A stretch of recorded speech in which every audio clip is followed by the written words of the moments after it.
Hello, BookTube. I have a small mail haul for you here. It's only a few packages, but it does end with a box. So we'll see what kind of fun we can have. There's no law that says I have to make 30-minute videos only, right? Oh, goodness gracious. Oh, my. I didn't think I was going to get this. Oh, wow. Okay, this is the finished copy. Yeah, this is out in July. This is right on top of us. Okay, well, then the video that I made, I don't know if it'll go up before or after this one. I made a Friday Reads video, and it's just been disrupted. Or not disrupted. It's been added to. Because I can do this in very little time. This is The Death of Truth by Michiko Kakutani, the former lead book critic for the New York Times. The subtitle is Notes on Falsehood in the Age of Trump. I absolutely hate that we're just matter-of-factly calling this the Age of Trump, even if it seems accurate. But let's see. Let me read this to you. I read all about this, but I didn't get an advance copy. So, as the Pulitzer Prize-winning chief book critic for the New York Times, Kakutani has been at the forefront of literature in America for nearly 40 years. She has chronicled our culture, bearing witness to shifts and changes, not just in the world of books, but in politics, technology, media, academia, film, and television. Changes that have seen the notion of truth increasingly challenged. In this book, she offers an impassioned critique of America's retreat from reason. When did truth become a concept to be argued and debated? How did we lose our sense of a shared reality and come to find ourselves living in a world of fake news and alternative facts? What does a disregard for truth, the corrosion of language, and the replacement of expertise with wisdom of the crowd mean for America and the world? Big softball questions, but I'll gladly read it. I've been curious about it all along. I have my own theory, of course. If you watch this channel, you know that I will have my own theory that answers what I suspect her question of when did we lose track of the difference between truth and reality. I suspect that her question is rhetorical, but I have been identifying the exact locus of when we did that split all along, and I think the source of it is also the source of our current president, reality TV. We call it reality TV. It's heavily scripted. It's totally fake. And yet the characters are supposed to be real, and they periodically pause to be interviewed, where they look directly at the camera and talk about their thoughts and feelings. Now, I've been lucky enough in the last 20 years to know 2 people who are on reality TV shows of one kind or another. They're not anything like their characters. Nothing at all. It is every bit as fake as the sudsy dramas like, Dynasty or ER that build themselves as fiction. And I remember saying, when reality TV started to completely dominate the TV networks, I remember saying, this is going to erode people's ability to know the difference between truth and reality. I remember even thinking, in my darkest moments, 15 years ago, this could lead a TV star to become president. I think that's where it came from, but I'll be fascinated to see what she thinks. So that's great. Very glad to have it. I'll add that right on to the weekend's reading for Friday Reads. Always an occupational hazard with me, so we'll see if this... Oh, goodness. What is this? Is YA? Huh. It's a debut novel. It's by Lisa Locascio, and it's Open Me. Huh. Okay. A debut novel. And don't tell me, let me guess. This is also July, I'll bet. No, this is August. Okay. My Friday Reads escapes 1 minute more. Okay, let's see what this is. Follows a young American woman's transformative journey during one pivotal summer abroad in Denmark. Roxana Olsen has always dreamed of going to Paris, and after high school graduation finally plans to travel there on a study abroad program, a welcome retrieve from the bruising fallout of... Got a little phone book here with it instead of just printed on one page. Bruising fallout, probably a love affair. Bruising fallout of a love affair. Let's find out. Let's see.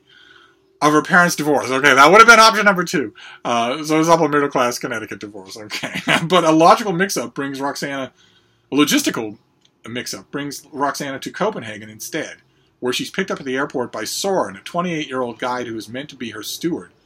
Instantly drawn to one another, Roxana and Soren's relationship. Okay. Roxana and Soren's relationship is not drawn to one another. so it should be instantly drawn to one another, Roxana and Soren enter a romantic relationship. And when he asks Roxana to accompany him to a small town in the north of Denmark for the rest of the summer, she doesn't hesitate to accept. There, Roxana's world narrows and opens as she experiences fantasy, ritual, and the pleasures of her body, a thrilling realm of erotic and domestic bliss. That sounds fascinating. She is so enamored by her cohabitation and intense connection with Soren that at first she doesn't always notice that he does not give her a key to the apartment, leaving her locked in each day while he works in the library. It was going so well. As their relationship deepens, Soren's temperament darkens, revealing his depression, anxiety, and prejudices. Roxana finds herself increasingly drawn to a local outsider, in many ways Soren's polar opposite, whom she learns is a Muslim refugee from the Bosnian War. When she decides to sneak out to find him, her experiences open up in a way she could never have imagined. An erotic coming-of-age like no other, Open Me is a daringly original and darkly compelling portrait of a young woman discovering her power, her sex, her voice, and an incisive examination of xenophobia, migration, and what it means to belong. Okay, I'm sold for August. Let's see who this author is, and let's cross our fingers and toes that her autobiography does not mention the word Copenhagen. Lisa Ocasio's work has been published in The Believer, Salon, N+1, Book Forum, Tin House, American Short Fiction, Los Angeles Review of Books, and elsewhere. She is a co-publisher of Joyland and editor of 7x7 LA. Open Me is her first novel. Okay, so it's a purely professional bio note. Okay, great. And it has blurbs from, among other, T.C. Boyle. All right, well, that sounds fascinating. Absolutely fascinating. So I am on board. This is for August, so I haven't even started thinking about, about organizing the August books. I'm still gazing in wonder at the July books. That's great. Let's move on here. Just the sort of thing that Kakutani would have reviewed if she were still at the time. I wonder what arrangement they've given her. I should ask around and find out if anybody knows. Is she able to just weigh in, just pick a book whenever she feels like it? Or does she prefer a cleaner break than that? Oh, goodness gracious, it's another novel. Okay. This is the finished copy of another novel. Also comes out in July. This is Whistle in the Dark by Emma Healy. In 2014, Emma Healy burst onto the literary scene with her debut, Elizabeth is Missing. I didn't read it. Did any of you? Was Elizabeth is Missing good? A runaway international bestseller with rights purchased in 27 languages. Okay. I didn't read it. Now I feel terrible. Was it good? Let me know. One of you must have read it. It garnered a top spot on the Sunday Times bestseller list in the UK and was the winner of the Costa First Novel Award. For God's sake, I didn't read it. Apparently I'm the only one in the world who didn't, except maybe some people on the space station. The U.S. publication received major critical acclaim from national publications, including the New York Times and the Wall Street Journal. And it's currently being adapted for TV with BBC One. And recently, at a Milan fashion show, the Pope was seen reading it in the crowd. Okay. All right, fine. I will read it. This new book is a vivid, atmospheric exploration of the complexity of mother-daughter relationships, which are often full of fierce love but can be fraught with misunderstanding. The novel examines the impact of teenage depression on a family, how that blurs the lines between responsible suspicion and parental paranoia, and asks how well you can know even your closest relatives. Okay. All right, well, I didn't read the first one, but I will certainly read this one. This is just another July book. I don't think I'll add it to the weekend. Maybe I will. It's right around the corner. I've got a lot of other books that are right around the corner as well. But anyway, now we get to the box, and then we'll wrap things up here. What is this?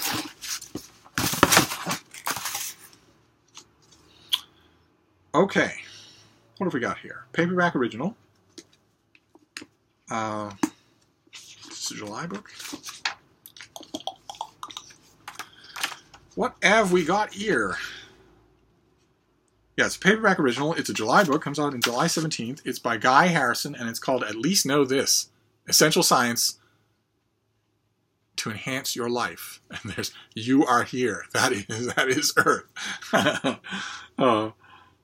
No Pluto. Oh.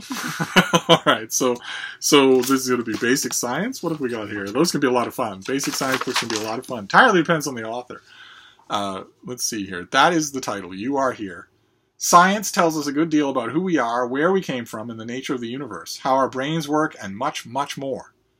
Unfortunately, most people are largely unaware of this treasure trove of information, or willfully neglect it, or willfully deny it. Half the country doesn't believe any of the claims in that first sentence. Half the country thinks the world was created by a magic creature 6,000 years ago. But the author doesn't say that, I do, so let me get back to the author.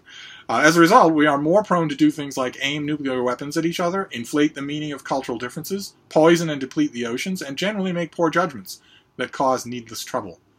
This book seeks to remedy this situation by providing scientific answers to the most basic yet important questions about existence.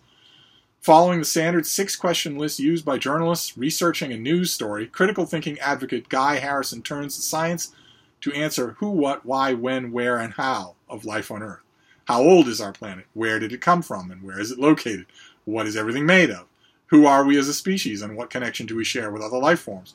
Why is human culture continuously plagued by war, disease, and crime? Harrison not only offers science's best current answers to these critical questions, but shows how all of this information fits together. Going well beyond the simplistic factoids readily available on any smartphone. That's good. He reveals the wider implications and deeper meaning inherent in scientific worldview. Great. Fantastic. Wow. Okay, wonderful. Well, this is maybe this should go out. He's written a ton of books. And he's an award-winning journalist. He's written a ton of books. Okay, well, all right. So,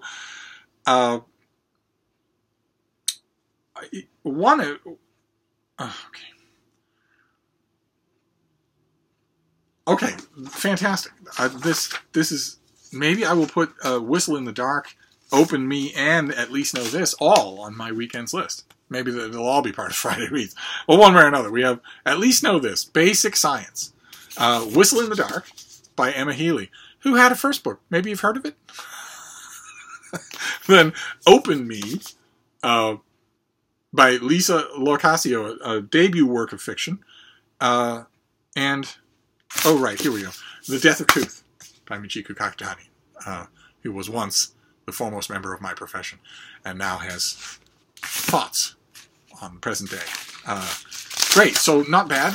Not bad as a mail haul. It looks like it's going to play bloody hob with my neat, orderly Friday Reads, but that's the price I pay.